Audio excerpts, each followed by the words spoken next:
Obama's failing to crack down on those who committed the mortgage frauds and spread those subprime mortgages throughout the country that led to the collapse of 2007 and 2008. When he took office, he promised vigorous prosecution of those who deliberately sold mortgages to people that they knew they couldn't pay, and then those who packaged those mortgages and said they were very stable, solid, rock-solid mortgages, and passed them on with that representation to securitize them throughout the world and encourage investors to put their money into it. These people who committed fraud at both ends of the spectrum, selling the mortgages to the individuals and then selling the completed mortgages to investors, really need punishment. They need to go to jail. Only if you have that would you have real deterrence in this system, because otherwise there was no consequence. Only Lehman Brothers failed. No other bank did. Most of the banks that merged, the people landed on their feet, or at least the bankers did.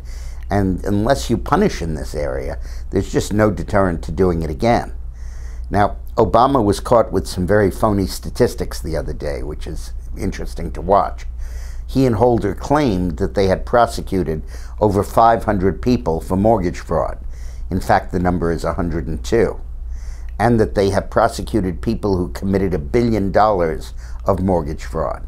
In fact, the real number is 92 million.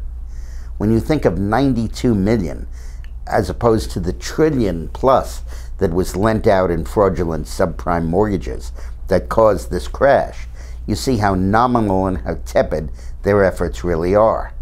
In fact, in the entire range of reform to prevent another crisis, they've done nothing.